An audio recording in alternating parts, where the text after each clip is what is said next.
Tingnan niyo po ito mga kabayan, ito po yung hotdog na nabili ko dito sa may supermarket, dito po sa bansang Saudi Arabia.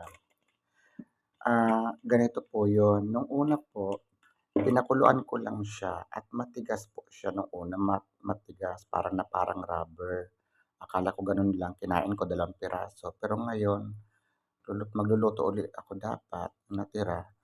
Ang tigas niya talaga guys, para siyang rubber. Oh. May hotdog po bang ganito katigas? Ayan, oh, para po siya talagang rubber. Nung niluto ko siya nung una, pinakuluan ko lang siya sa tubig, ang parang rubber. O kaya, guys, wag po kayong bibili ng ganitong klase ng hotdog. Ayan, oh, Pinoy Chicken Pranks. Peke po yata to eh, oh. Matigas pa sa ano to, parang rubber talaga siya. Hmm, hmm. Ang hirap mabalik. Hiniwa-hiwa ko na nga yan.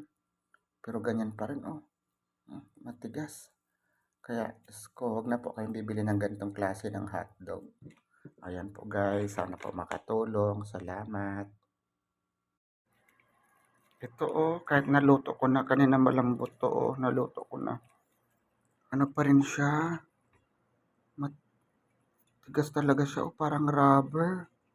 Hmm? Ba't ganito? Ba't ganito ang hotdog na to? Oh, para pa rin siyang rubber oh. Hala, ayoko nang kumain ito talaga. Para pa rin siyang goma. Hmm, hmm. Lumalaban oh.